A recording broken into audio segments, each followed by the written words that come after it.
안녕하십니까. 예, 저는 가천대 길병원 신경외과에서 일하고 있는 박광호라고 합니다. 오늘 제가 이제 여러분들께 말씀드릴 주제는 이제 제가 쓴 책 죽음 공부에 관련된 내용이고요. 아시는 분이 있는지 모르겠지만 실은 지난 5 개월 동안 제가 이제 여러 가지 죽음의 다양한 케이스들, 이제 주로 제가 봤던 환자분들 중에서 뭐 암 환자분부터 시작해서 뭐 뇌출혈 환자분, 뭐 갑작스런 두부 손상 환자분들, 아니면 이제 파킨슨 병이나 치매와처럼 어떤 퇴행성 질환을 앓고 계신 환자분들을 대상으로 각각의 이제 죽음에 다다랐을 때 환자나 혹은 보호자분들께서 어떻게 대처를 하셨으면 좋을지 하는 그런 뭐 의사로서의 조언적인 부분에 대해서 제가 말씀드렸던 내용들이 있었고요. 고런 부분에 대해서 좀 더 자세하게 알고 싶은 분들은 뭐 이 전 영상 좀 찾아서 한번 보시는 걸 더 권유드리고, 오늘은 이제 그러한 내용들의 어쨌든 마무리 내지는 어쨌든 종합한 뭐 고런 정도로 이해해 주시면 되겠습니다. 네, 그래서 실은 제가 오늘 여러분들께 말씀드릴 주제가, 실은 아까 말씀드린 것처럼 이제 제가 뭐 썼던 죽음 공부라는 책에 대해서 이야기를 해 보도록 하겠습니다. 그래서 먼저 제 소개 간략하게 드리면, 저는 뭐 우리나라 최초의 신경외과 전문의이자 방사선 종양학과 전문의 더블보드 의사고요. 아마 제 예상으로는 다시 없지 않을까 그런 싶은 생각을 하고 있습니다. 그래서 실은 제가 뵀던 환자분들이 이제 뇌출혈 뇌경색 환자분부터 시작해서 여러 가지 뇌질환, 신경외과 영역에서 보는 환자분들뿐만이 아니라 이제 암 환자분들도 이렇게 진료를 보다 보니까 이제 그분들한테 있어서 여러 가지 다양한 죽음의 그런 케이스들을 경험을 하다 보니까 그분들께 이제 하고 싶은 말들이 이렇게 생기게 되더라고요. 그래서 그분들한테 이제 하고 싶었던 말들이 이제 요렇게 책에서 제가 담았던 내용들이고, 이제 그 대한민국 어느 의사들보다도 실은 죽음을 목전에 둔 환자분들을 많이 보다 보니까 이제 그분들 입장에서는 뭐 단 한 번뿐인 사건 내지는 뭐 이벤트지만, 제 입장에서는 여러 명의 어떤 여러 케이스들을 보다 보니까 '아, 이제 이 부분에 대해서는 저렇게 하면 어땠을까? 아, 이때는 저런 선택을 하면 어땠을까?'라는 그런 고민과 그런 조언들을 담았던 책이라고 보시면 되겠습니다. 그래서 이제 어떤 경우는 이제 이 책에 관련돼서, 예. 그래서 실은 이런 어떤 다양한 죽음을 경험을 하다 보면은 대부분 환자나 보호자들은 그 상황에 대해서 매몰이 되다 보니까 그 주변을 잘 쳐다보지 못하는 경우가 너무 많아서, 이제 옆에서 돌보고 있는 의사 입장에서 바라봤을 때는 그런 어떤 시간을 낭비하는 부분들에 대해서 되게 안타깝다는 생각을 되게 많이 했거든요. 그래서 그러한 죽음 공부라는 것 자체가 실은 환자나 보호자뿐만이 아니라 일단 주변 사람들도 되게 필요하고, 그런 과정 속에서 제가 느꼈던 그 교훈이 이 밑에 제가 적어 놓았던 것처럼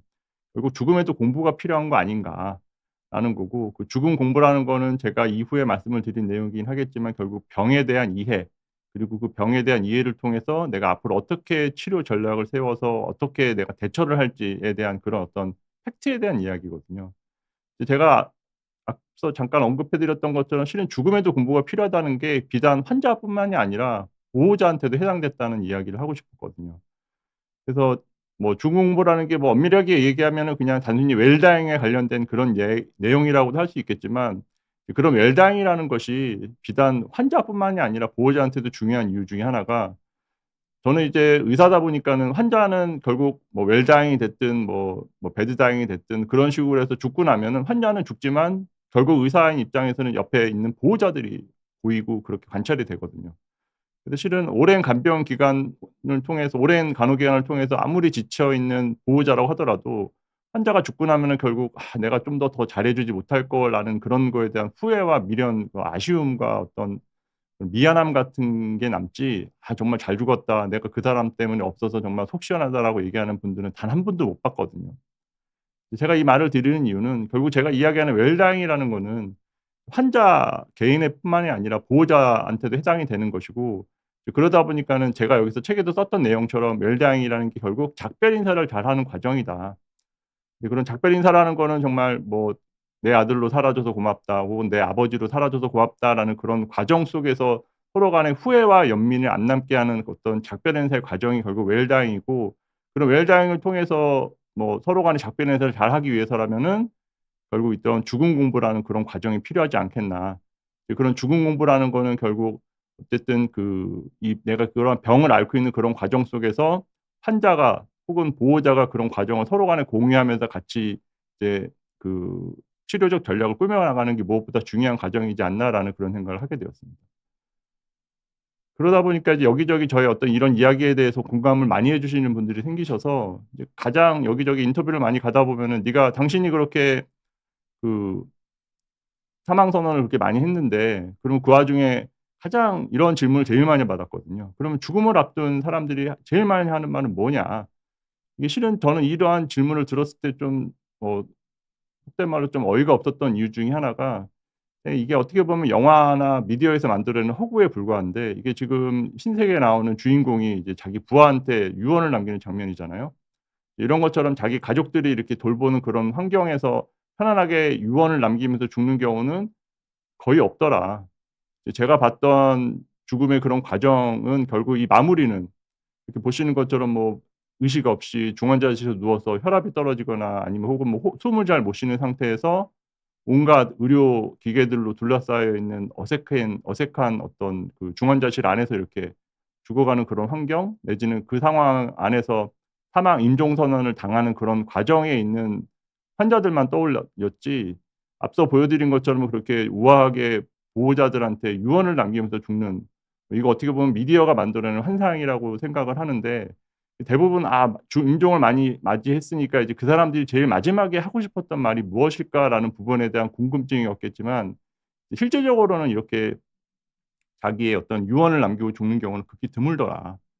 이제 그 이유가 실은 저는 어쨌든 신경외과 의사다 보니까 그런 과정에서 가장 좀 뭐 흔하게 설명드릴 수 있는 부분 중에 하나가 이런 뇌동맥류 파열에 의한 지주막하 출혈 같은 게 있는데, 이제 가끔 보다 보면은 뭐 유튜브 그 댓글 중에 하나가 자기가 생각할 때는 암으로 죽는 것보다는 이 뇌출혈로 죽는 게 좀 더 나은 것 같은데요."라고 얘기하는 분이 계셔서 잠깐 언급해 드리면, 그렇게 생각하시는 분이 결국 그 뇌동맥류 파열이라는 거는 3분의 1은 그냥 그 자리에서 사망하는 경우가 있고 3분의 1은 혼수 상태가 되는 경우가 있는데, 3분의 1이 혼수 상태가 돼 버리면은 보시는 것처럼 앞서 보여 드린 것처럼 아무 의미 없이 이렇게 누워서 지내는 경우가 많게 되고, 이렇게 죽는 과정 자체가 본인이 생각했던 그런 과정의 죽음이었는지는 저는 잘 의문이거든요. 그래서 이분들이 받게 되는 치료라는 거는 결국 뭐 입으로 식사를 못 하게 되다 보니까 콧줄로 음식물 넣게 되고, 숨 못 쉬시니까 목에다가 앞서 보여 드린 것처럼 목에 이렇게 이게 안 나오네. 목에 이렇게 이제 구멍을 이렇게 뚫게 되고 이제 콧줄 넣게 되고, 보시는 것처럼 이제 숨 못 쉬게 되면 이제 인공호흡기로 이렇게 숨 쉬게 되고, 경우에 따라서는 머리에 이렇게 관을 넣어서 이렇게 배액관을 넣기도 하고, 보시면 아시는지 모르겠지만 이게 뒤쪽에다 이 두꺼운 욕창 매트리스 이렇게 깔아 놓고서는 중환자실 치료를 받게 되는 경우가 많거든요. 이렇게 치료를 하다 보면은 결국 환자분 스스로는 숨을 못 쉬다 보니까는 뭐 폐렴도 오시게 되고, 경우에 따라서는 비위관으로 이렇게 음식물이 넘어가게 되면서 흡인성 폐렴이 생기게 되기도 하고, 스스로 이렇게 몸을 못 가누다 보니까 욕창이 생기기도 하면서, 이런 욕창이라는 게 결국 뭐 골반뿐만이 아니라 맞닿아 있는 부분, 뭐 경우에 따라서는 머리에 욕창도 생기기도 하고, 뭐 발 뒤꿈치에 주로 생기기도 하고 그러는데, 이렇게 욕창이 생기다 보면은 결국 뭐 폐렴에 의한 호흡 부전이라든지, 결국 뭐 전반적으로 전신에 이제 기력이 쇠해지다 보면은 폐혈증 때문에 이제 심정지가 오게 되는데, 이런 오랜 어떤 투병 기간, 뭐 이제 간호 기간이 길어지게 되면 일단은 보호자분들이 지치는 경우가 너무 많거든요. 이제 그러다 보면 결국 환자가 정작 죽고 나면 이제 그제서야 앞서 말씀드린 것처럼 보호자분들은 '이렇게 금방 돌아가실 줄 알았으면 쪼금이라도 좀 더 잘해 드렸어야 되지 않나. 이렇게 뭐 어떻게 보면 쉽게 돌아갈 수 있는 부분이었는데 내가 너무 못되게 구르지 않았나.'라는 그런 부분들 때문에 후회를 하시는 분들이 많이 봤거든요. 그러다 보니까는 제 입장에서는 어떤 웰다잉의 과정이라는 것이 비단 환자뿐만이 아니라 보호자분들한테도 너무나도 중요한 과정이고, 그러한 과정이라는 게 결국 죽음 공부를 통해서 또 웰다잉의 과정이 서로 간에 이렇게 후회를 남기지 않는 그런 어떤 '중요한 과정이지 않나.'라는 생각을 많이 하게 돼서 이런 책을 쓰게 됐습니다. 뿐만이 아니라 실은 이제 신경외과 의사다 보니까 이런 환자분들도 있거든요. 멀쩡하게 아침에 이제 일하러 나갔다가 이제 머리에 이제 이렇게 철제 빔을 맞아 가지고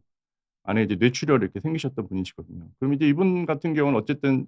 거의 뭐 죽다 살아났는데 이제 지금은 현재는 이제 오른쪽 팔다리를 못 쓰시는 상태로 이렇게 지내는 분들도 있고, 이제 그러다 보니까는 그런 상황에서 뭐 이런 어이없는 죽음, 죽음까지는 아니어도 이렇게 어이없는 그 상황도 있게 되고, 혹은 뭐 멀쩡하게 잘 지내시다가 67세 여자 환자분이신데 이제 교통사고 나셔 가지고 반대편에 이렇게 머리를 부딪혀서 반대편으로 출혈이 이렇게 부딪히게 되면 이제 뇌가 이렇게 밀리게 되거든요. 이렇게 해서 뇌가 밀리게 돼서 급하게 이제 머리 쪽을 열어 주게 되는 어쨌든 그 두개골 절제술을 시행해서 이렇게 머리를 열어 줬는데, 문제는 이제 한 2-3일 만에 또 이분도 또 돌아가셨거든요. 이제 이분 사망 선언하면서 그 보호자분들이 이야기한 뭐 거의 다 쓰러지다시피 하시고 뭐 어이없어 하시면서 그렇게 환자분을 보내 드리는 그런 상황들, 아니면 뭐 이분 같은 경우도 이제 27세 남자 환자분이신데 엘리베이터에서 떨어지시면서 이제 보시는 것처럼 이렇게 얼굴 뼈부터 시작해서 이마 뼈가 이렇게 다 박살이 난 그런 케이스인데, 이분 같은 경우는 이제 앞에 전두엽이 다 망가지다 보니까는 인지 기능이 떨어지셔서 27 세임에도 불구하고 보호자 없으면은 거의 일상생활이 불가능할 정도로 이렇게 그 인지가 떨어지는 그런 환자분들도 계시고, 뭐 이런 분뿐만이 아니라 얼마 전에 오셨던 환자분이신데 63세 남자 환자분이시고, 이제 보시면은 이제 술 마시고 계단에서 구르셨는데 평상시에는 뭐 아무 이상 없이 잘 지내시다가, 잘 보시는지 모르겠지만 여기 지금 가운데 뼈가 이렇게 좀 살짝 두꺼워져 있는 데가 있거든요. 그러다 보니까 이게 가운데에 내려가는 신경이 좁아져 있었던 것 같거든요. 그러다 보니까 술 마시다가 이렇게 지내다가 갑자기 계단에서 굴르는 톡에 신경이 이렇게 눌려 버려 가지고 이후로 이제 사지마비가 갑자기 오셨던 환자분이 계셨거든요. 이런 어떤 뭐 이런 교통사고 아닌 교통사고, 내가 원하지 않는 이런 여러 가지 이벤트들을 겪다 보니까 이게 신경외과 의사로서 정말 하루하루 이렇게 그냥 멀쩡하게 살아있는 것 자체가 어떻게 보면 기적 같은 그런 삶이 아닌가. 그러다 보니까 실은 매 순간 아무 일 없었다는 것처럼 이렇게 여러분들과 같이 이렇게 이야기하는 상황, 이런 것 자체가 그냥 당연하지 않다는 그런 생각을 저는 순간순간 많이 하거든요. 그러다 보니까 신경외과 의사로서 제가 뭐 트레이닝 받으면서 혹은 지금까지 의사로서 지내면서 느꼈던 교훈 중에 하나는, 정말 세상에는 한 일과 안 한 일만 있을 뿐이지 이게 하려고 하는 일은 없었던 거라고 이야기하는 게, 실은 내가 정작 뭐 하려고 그랬었는데 갑작스럽게 뇌출혈이 생겼다거나, 아니면 뭘 하려고 그랬는데 앞서 보여 드린 것처럼 갑작스럽게 사지마비가 왔다거나, 그러다 보니까는 제 입장에서 제일 중요한 것 중에 하나는 '내가 내일 당장 죽더라도 저거 하고 죽었어야 되는데.'라고 생각하는 것보다는 지금 당장 뭘 해야 하고자 하는 일이 있다면 지금 당장 하는 게 되게 중요한 어떤 삶의 태도가 생겼던 그런 과정이었던 것 같습니다. 그래서 다시 이야기의 주제로 다시 돌아가면, 그래서 "당신이 생각하는 죽음 공부란 뭔데 그러냐." 결국 죽음 공부라는 거는 앞서 말씀드린 것처럼 죽음에 대한 어떤 병에 대한 팩트라는 거를 이야기하고 싶었습니다. 그래서 죽음에 대한 병이라는 거는 뭐 암 환자분이라면 내가 암이 지금 몇 기계부터 몇 기가 있는데 치료 방향이 이런 과정에서 순간순간 내가 지금 이런 쭉 어떤 그 치료의 과정 속에서 나는 지금 어디에 위치해 있고, 그런 어디에 위치해 있는 상황에서 나는 어떠한 선택을 하는지에 따라서 앞으로 치료 전략을 어떻게 선택하는지에 따라서 다 달라질 수 있거든요. 그런 과정을 그 책 읽는 독자분들이나 혹은 보호자분들, 혹은 뭐 이 말씀드린 것처럼 환자분들조차도 그 부분에 대해서 좀 더 이해하셨으면 좋겠다. 근데 그게 실은 의사가 신이 아니라서 그렇거든요. 그러니까 이 말이, 저는 이제 제 어떤 진료 철학인지는 모르겠지만 대부분의 경우 앞서 말씀드린 것처럼 환자분들도 공부가 필요하다라고 저는 이야기를 하거든요. 그래서 환자분들 스스로도 본인 질병에 대해서 정확하게 공부를 하시고, 이제 그런 부분에 대해서 의사와 상의해서 의사를 이용함으로 인해서 질병을 치료할 생각을 하셔야지, 그냥 무작정 병원에 오셔 가지고 원장님, 교수님 그냥 알아서 해 주세요. 알아서 해 주는 거 자체가 실은 자기의 어쨌든 치료 결정권을 좀 포기한다는 그런 느낌 같아서, 저는 이제 주로 이제 그렇게 환자분들이나 보호자분들한테 말씀드린 것 중 하나가, "아니 중국집 갈 때 어떻게 주문하시냐. 아무거나요."라고 이야기하지 않잖아요. 나는 짜장면, 짬뽕 뭐 이렇게 얘기하는 것처럼 나의 증상은 어떤데 병이 어떤 것이고 앞으로 내가 치료가 어떤 게 필요하냐. 그러한 치료가 내 몸에 혹은 내가 감당할 수 있을 만한 치료인지, 혹은 뭐 경제적 혹은 육체적으로 감당할 만한 치료인지라는 거에 대해서 충분히 의사와 상의하고 이용하는 게 되게 중요한 그런 과정이고, 이게 되려면은 결국 앞서 말씀드린 것처럼 죽음에 대한 병에 대한 질병에 대한 이해가 필요하고, 그러한 병 자체가 실은 죽음을 얼마 앞둔 그런 병이라면 그런 거에 대해서 더더욱 공부가 중요하지 않나. '라는 생각을 해서 이렇게 이야기를 하고 있습니다.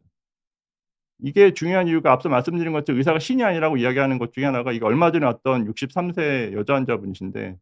보시면 이제 하얗게 보이는 게 이제 뇌출혈이거든요. 가운데 이제 뇌교 출혈이라고 해서 이게 뇌 머리 안에 있는 뇌 줄기에 이렇게 출혈이 나 있는데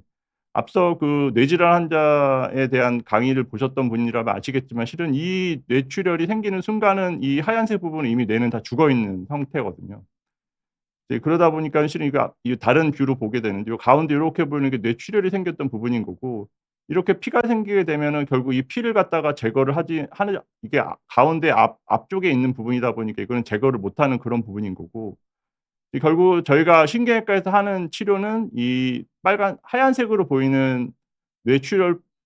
치료하는 게 아니라 이 주변으로 보이는 정상적인 뇌 조직을 갖다가 어떻게든 잘 보존하느냐라는 게 그게 목적인 거고 이걸 잘 보존을 하기 위한 치료 중에 하나가 이제 보통은 이게 내려가는 피 자체 양이 많기 때문에 이쪽으로 내려가는 수두증이 이렇게 생기게 되고 이런 수두증 때문에 그 뇌압을 조절하기 위해서 머리에다가 이제 구멍을 뚫어 주는 이렇게 빨대처럼 이렇게 구멍을 뚫어서 양옆으로 이렇게 수술을 하기도 하거든요. 근데 이제 이 환자 같은 경우는 실은 이미 이제 뇌 줄기에 생긴 출혈 같은 경우는 머리에서 나오는 어떤 호흡이라든지 숨 쉬는 거라든지 심장 뛰는 거라든지 이런 어떤 신경이 이미 망가진 거기 때문에 이미 이 환자는 왔을 때부터 심장이 안 뛰고 숨을 안 쉬기 시작했던 환자분이시거든요. 그럼 과연 이 환자에 대해서 이런 어떤 신경학 외과적으로 해서 이러한 수술이 필요한 것인가? 그러니까 이제 실은 의사 입장에서는 의학적으로는 이 환자는 이 수술을 해야 되는 게 맞는 거거든요. 근데 보호자 입장에서는 이거를 과연 해야 환자 입장에서는 이걸 해야 되는 게 맞는 것인가? 그래서 과연 하고 났을 때 운이 좋다면은 앞서 보여드린 것처럼 이렇게 되는 거죠. 이제 운이 나쁘면은 뭐 돌아갈 수도 있는 거고 과연 앞서 보여드린 것처럼 이런 케이스에 대해서 수술을 할지 말지 그리고 어떤 치료를 해야 되는지 말아야 되는지 이제 이런 과정 자체는 실은 의사가 꼭 단순히 정답만을 저는 이제 물론 수술을 하자고는 이야기는 했지만 이런 수술의 과정 자체가 실은 정답이라고는 저는 생각을 하지 않거든요. 그러니까 이런 정답이라는 것 자체는 환자마다 살아온 가치관과 그리고 보호자분들이 얼마만큼의 지지 그리고 뭐 경제적 환경 뭐 이런 여러 가지 복합적인 요소로 결정되는 것이 어쨌든 의료적 환경이라고 저는 생각을 하기 때문에 과연 이런 부분에 대해서 그냥 일률적으로 이렇게 "수술해야 돼. 말아야 돼."라고 하는 것은 의사로서 할 이야기는 아니라고 저는 생각을 합니다. 그러다 보니까는 과연 이 환자분 입장에서 이렇게 수술을 통해서 이렇게 침상 베드리든이라고는 이야기하는데 이런 침불이한 상태로 지내는 것 자체가 의미 있는 어떻든 삶이라는 것 자체인지에 대해서는 아직도 고민 중인 상황인 것 같습니다. 여기가 이제까지가 어쨌든 신경외과지 영역인 거고요. 다음은 이제 암 환자의 영역으로 잠깐 넘어가서 말씀을 드리면 암 환자분들 같은 경우는 대부분 뭐 보시는 것처럼 이렇게 온화하게 평온하게 이렇게 있는 경우는 극히 드물고 대부분 만성 통증으로 시달리면서 힘들게 돌아가시는 경우가 대부분 많게 되고 그런 과정에서 제가 느꼈던 것 중에 하나는 과연 이게 최고의 치료가 비싼 치료, 최선의 치료가 과연 좋은 치료인지에 대해서 항상 의문이 들었거든요. 이 말을 드리는 이유 중에 하나는 환자 입장에서도 뭐 물론 하나뿐인 생명이기 때문에 최선을 다해서 치료하는 건 분명히 맞는 거고 의사 입장에서도 병을 위해서는 어떠한 희생을 치르서라도 치료하는 게 맞는 거긴 한데 그런 과정 자체가 요즘 뭐 면역 치료제부터 시작해서 여러 가지 비싼 항암제를 치료를 함으로 인해서 얻는 이득 자체에 대해서 사회적 합의가 필요하다. 아시는 분인지 모르겠지만 실은 의료보험이라는 것이 자체가 실은 사회적 합의를 통해서 일종의 공적 구조 측면에 있어서 십시일반 도와준다는 그런 측면인데 속된 말로 '나는 아프지도 않은데 아픈 사람들을 위해서 몇 천만 원씩 이렇게 비싼 항암제를 쓰는 게 말이 되느냐.'라고 주장하는 분들의 의견이 있는 반면에 또 다른 한편으로서는 '인간의 목숨을 통해서 항암제를 통해서 그렇게 좋은 항암제가 있다면 미리 써 보는 게 맞지 않겠느냐.'라는 어떤 사회적 합의가 필요한 부분이 있게 되겠고 그건 이 사회적인 큰 틀에서 얘기하는 거고 개인적인 측면에 있어서는 과연 모든 집안의 재산을 탕진해 가면서까지 치료에 매진하는 것이 의료적 자원 낭비 측면에 있어서도 이런 부분에서 고민해 보는 게 좋지 않겠나. 어떤 분들 입장에서는 "어떻게 의사로서 가생비를 논하느냐."라고 이야기를 하시는데 저는 앞서 말씀드린 것처럼 의사로서 환자뿐만이 아니라 환자가 돌아가시고 나면 그 곁에 있는 보호자들이 눈에 보이다 보니까 단순히 앞서 말씀드린 것처럼 최고 최신의 아주 비싼 치료가 반드시 환자분한테 꼭 올바른 치료는 아닐 수도 있겠다라는 생각을 많이 하게 됩니다. 그래서 이런 부분에 대해서 한번 고민해 볼 거리를 제 책에다 담아 놨어 한번 이런 고민거리에 대해서 한번 공감해 보시고 싶은 분들이 계시다면 한 번쯤 보시는 것도 좋을 것 같습니다. 다음으로 이제 파킨슨 얘기인데요. 이제 파킨슨이라는 거는 앞서 강의에서 말씀드린 것처럼 결국 노화라는 거거든요. 그래서 제가 이 이야기를 드리는 것 중에 하나는 의사로서 이것만큼 무기력한 병이 없는 것 같거든요. 그래서 파킨슨 병은 실은 초반에 레보도파라고 해서 약만 잘 쓰면 거의 정상 생활 가능하시고 뭐 환자가 개인적으로 느끼기에 따라서는 완치라고 생각할 정도로 해서 컨디션이 좋아지기도 하지만 실은 이제 의사로서 어쨌든 파킨슨병 혹은 뭐 치매처럼 이렇게 퇴행성 변화와 관련돼 있는 병, 노화와 관련된 병이라는 거는 낫지 않는 병이고 이제 이러다 보면은 실은 의사로서 해줄 수 있는 거는 지금 증상만을 완화시켜 드릴 수 있는 어쨌든 치료다 보니까 이 근본적인 치료는 될 수가 없거든요. 이러다 보니까 실은 의사로서 많이 무기력감을 느끼는 경우가 많게 되고 그런 분들한테 있어서 제가 해 드릴 수 있는 말이라는 거는 이제 실은 이런 여러 가지 말들이 있는데 특히 이제 파킨슨병이나 치매처럼 이런 어떤 노인성 질환 내지는 퇴행성 질환을 앓고 있는 환자분들한테 하는 말이기도 하지만 이건 실은 저 자신한테도 하는 말이기도 하거든요. 저 자신한테도 만약에 '내가 이러한 병이 걸렸을 때는 나는 어떻게 할까? 어떻게 하는 게 좋을까?'라고 고민하면서 나왔던 대답이 이런 대답이거든요 결국. 그래서 뭐 "누구누구 씨 뭐 오늘이 당신 최고의 날이고 파킨슨병, 치매 어쨌든 내일 되면 더 나빠지고 내년 되면 더 안 좋아지거든요. 그런 병일 수밖에 없기 때문에 오늘이 내 최고의 날이니까 오늘을 충분히 즐기면서 사시라. 그래서 내년이 올해와 똑같은 올해라고 기대하지 마시고 그래서 지금 당장 뭐 하고 싶은 거 먹고 싶은 거 보고 싶은 거 있으면 지금 당장 하시라."라고 이야기하면서 그러면서 더 중요한 것 중에 하나가 앞서 말씀드린 것처럼 결국 웰다잉이라고 그랬잖아요. 웰다잉이라는 건 결국 작별 인사를 잘하는 그런 과정인 거고 제가 생각하는 작별 인사의 과정이라는 거는 결국 우리가 고독사할 것도 아니면 사람이라는 것 자체가 다 관계 속에서 형성되어 있는 그런 인간관계다 보니까 내가 죽고 나면 누군가에 있어서는 어쨌든 나의 부재에 대해서 후회와 뭐 미안함 뭐 그런 부분들이 생기기 때문에 그런 거를 잘 덜어내려면은 마무리가 제일 중요하고 그런 마무리를 위해서라면 결국 말할 수 있을 때 움직일 수 있을 때 꼭 표현하시라. 그래서 저는 제가 주로 외래에서 보는 파킨슨 환자분들 좀 뭐 디세빌리티라고 그래서 움직임이 너무 안 좋으신 분들 같은 경우는 항상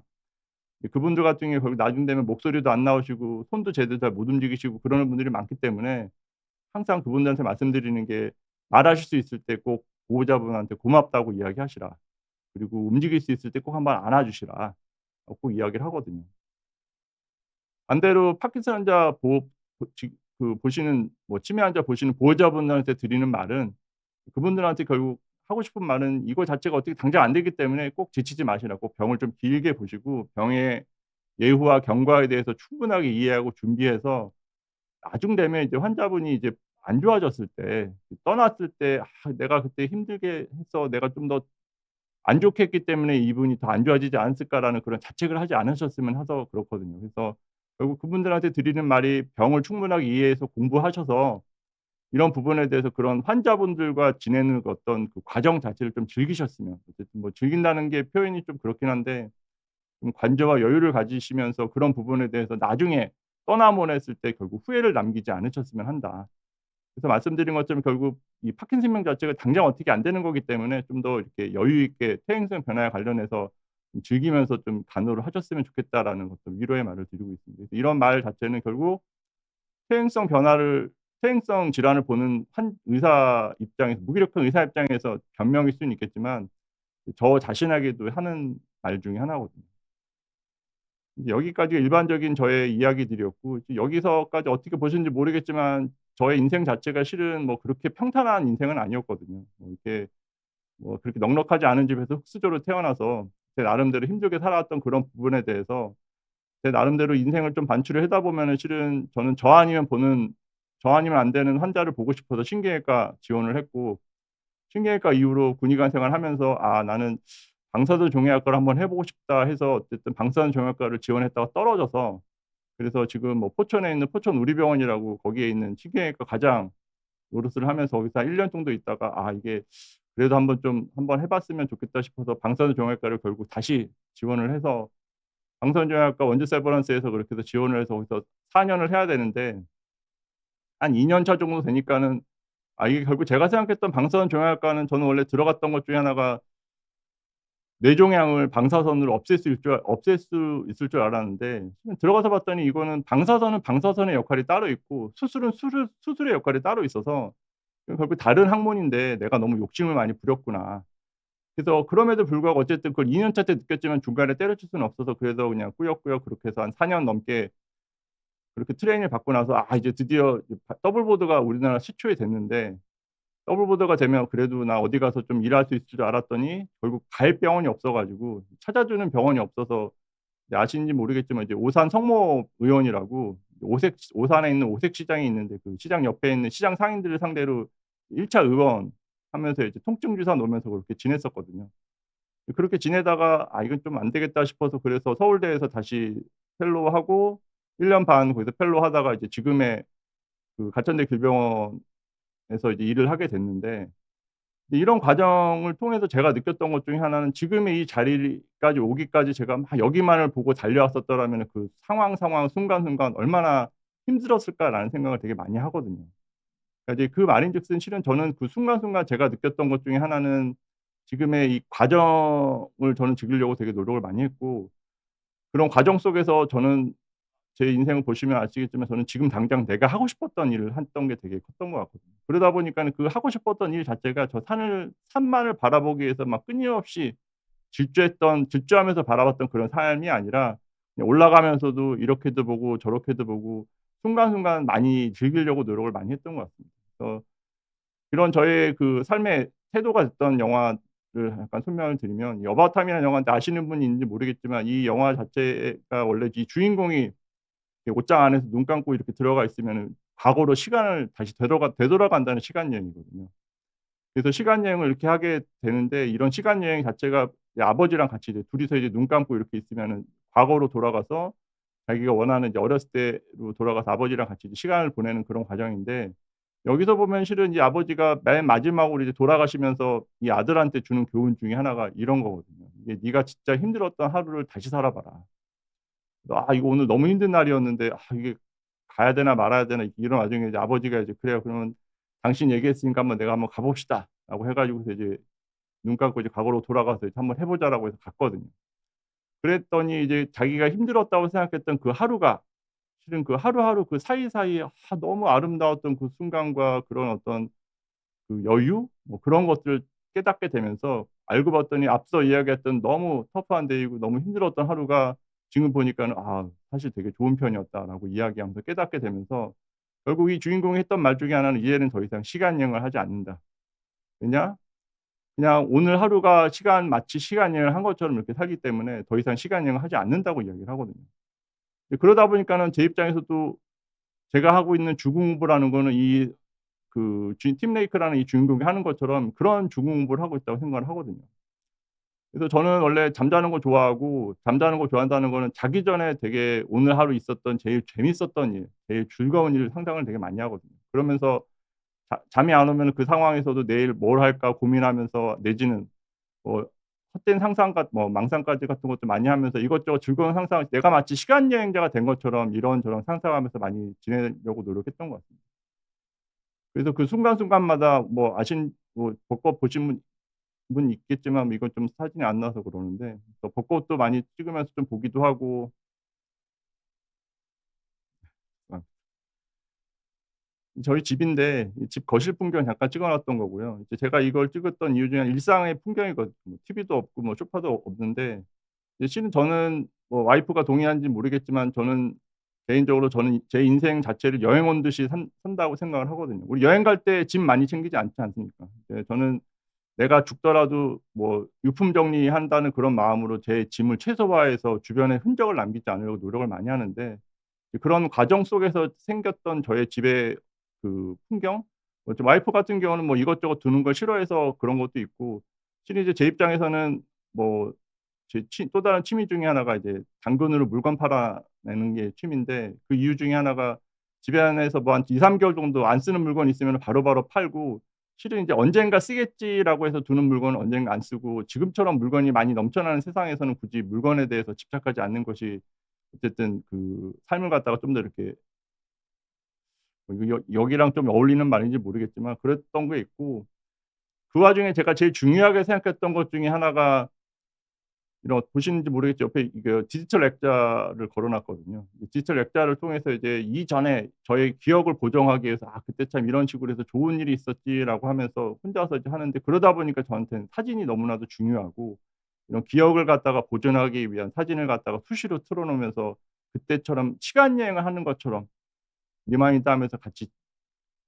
기억을 좀 풍요롭게 하려고 노력을 많이 하는 게 있고, 앞서 말씀드린 것처럼 실은 제 스스로 이게 이런저런 상상을 많이 한다고 그러는데, 이게 우리 집에 불이 났다면, 내가 죽을 때 되면 우리 뭐 마지막에 가져가야 될 물건이 있다면 뭘까라고 해서 그런 뭐 헛된 상상도 많이 해 보는데, 그럴 때면 항상 저는 이제 이런 어떤 그 기억 상자라고는 이야기하는데, 기억 상자 속에서 이 안에다가 저는 실은 예전에 제가 초등학교 때부터 썼던 일기들, 최근에 뭐 그런 것들에 대해서 다 이렇게 디지털화하지 할 수 없는 그런 물건들을 이렇게 모아 놓는 그런 박스가 하나 있는데, 나중 되면 이제 제가 살 그 장례식이 됐든 그런 부분이 됐을 때, 이런 부분에 대해서도 혹시라도 저희 인생을 좀 더 풍요롭게 하고 제 기억을 보정하게 하면서 제 나름대로 삶을 잘 마무리할 수 있는 그런 도구가 될 수 있기 때문에, 이런 부분에 대해서도 제가 생각하고 있는 저만의 개인적인 죽음 공부라고 연습을 한다고 생각하고 있습니다. 그래서 일단은 뭐 죽음 공부라는 게 다시 또 뭔데라고 이야기하면, 저희 이제 죽음을 상상해 보자고 이야기하고 싶습니다. 그래서 앞서 보여드렸던 여러 가지 질병의 그런 과정 내지는 그런 거에 대해서 자기랑 한번 대입을 해 보시고, 말씀드린 것처럼 그분들한테서는 단 한 번뿐인 이벤트지만 저희 입장에서는 어쨌든 수많은 다양한 케이스들을 통해서, 그 저는 이제 지금도 얼마 전에도 그런 식으로 그 환자분이 돌아가시면서 '제가 만약에 그런 상황이 되면 어땠을까.'라는 상상을 되게 많이 해 보거든요. 저는 그런 환자를 통해서 상상을 해 보지만, 여러분들께서는 그런 환자를 통해서 상상해 볼 수 없기 때문에, 제 책에 나와 있는 여러 케이스들을 보면서 '아 내가 이런 상황이 되면 어땠을까.'라는 식으로 해서 한번 상상해 보기를 바라는 마음으로 이렇게 적어 놨던 게 있고요. 또 하나는 그런 과정 속에서 내 병을 이해하고 거기다가 제 짤막하게 뭐 의학적 상식도 좀 지식도 좀 넣어 놨는데, 이제 그런 거를 갖다가 공부를 하시면서 이제 좀 대비를 하시라. 그래서 일종의 좀 교과서 같은 그런 느낌으로 좀 적었던 것도 있어서, 읽기는 그렇게 어렵진 않진 않겠지만 그런 부분에서 한번 좀 공감을 해 보셨으면 좋겠다는 그런 마음으로 한번 적었던 게 있습니다. 그래서 한 20년 넘게 이제 계속 죽음을 맞닿아 있으면서 죽음, 죽음, 죽음 하고 이제 이러다 보니까는, 제 느낌 중에 하나는 그런 이게 '죽음 이후에는 과연 무엇이 남을까.'라고 생각을 해 보면은, 결국 이 죽음 이후에 저를 위로해 줄 수 있는 거는 저를 기억하고 해 주는 사람들의 기억밖에는 없겠더라고요. 제가 뭐 죽는다고 해서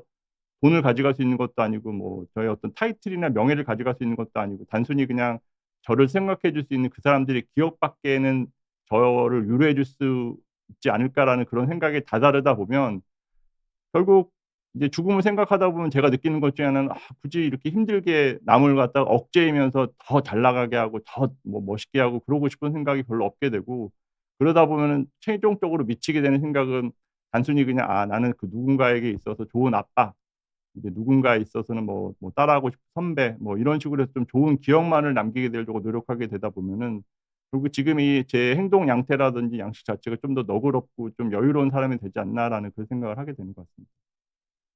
그 외에도 이전 시간에 한번 이야기 드렸던 게 있는데, 그 죽음에 관련된 이야기에 관련해서 이제 안락사와 관련해서 여러 가지 사회적 합의점이 필요하다는 그런 부분들도 있고요. 그리고 제가 만약에 죽음의 순간을 선택할 수만 있다면, 저는 어쨌든 생전 장례식을 통해서 그 축복된 그런 장례식을 하고 싶다는 게 제 조그마한 소원이고, 그리고 지금의 장례식 문화라는 것 자체가 좀 약간 일제 잔재도 있고, 그런 부분에 대해서 허례허식과 같은 그런 부분이 있다 보니, 제가 생각하는 아이디어한 장례식이라고 이야기하면은 결국 큰 80 인치나 90 인치 큰 TV 화면에 고인의 생전의 사진이나 영상 같은 거 틀어 주면서 그분이 좋아하셨던 음악 같은 거 틀어 놓고, 중간중간 오시는 조문객들한테 식사 맛있는 한 끼 대접해 드리고 보내고, 저는 이제 그렇게 좀 축 파티 아닌 파티를 하고 싶거든요. 지금의 어쨌든 장례 문화 자체가, 정작 시체는 냉동실, 영안실에 이렇게 있는데, 위에서 이제 장례식장에서 시체도 없는 영정 사진을 놓고 그 앞에서 절하고 이러는 것 자체가 이게 과연 맞는 행동인지, 아직까지는 그런 부분에 대해서 좀 잠깐 의문인 것 같습니다. 이제 제가 이렇게 말씀을 드린 이유는 이제 결국 죽음의 끝은 장례식이고, 그런 장례식에 '내가 생각하는 장례식은 어떤가.'라는 부분에 대해서도 그런 또 고민의 흔적이 다 있다 보니 그런 것도 결국 제 책에 좀 담아뒀던 부분이라서 한 번쯤 읽어 보시기를 권유드리겠습니다. 좀 이래 주저리저리 말이 좀 길긴 했는데요. 그래서 제가 이 책을 뭐 관건까지는 아니어도 이렇게 권유를 부탁드린 이유 중에 하나는 그 죽음을 앞두고 환자든 보호자든 너무 시간을 낭비하는, 너무 헤매고 뭐 어떻게 할지 모르고 이제 그렇게 하는 거를 많이 보다 보니까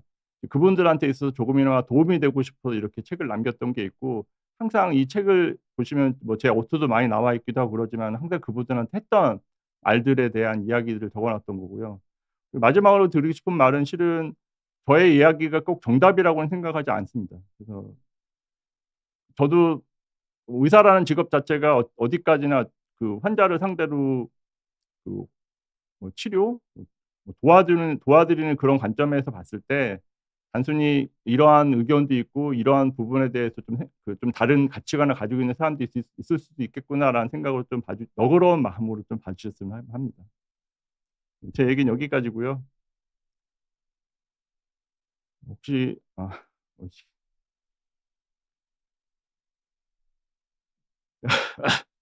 이제 좀 이런 어떤 라이브 방송이 좀 익숙지가 않아 가지고 음 그래요. 제가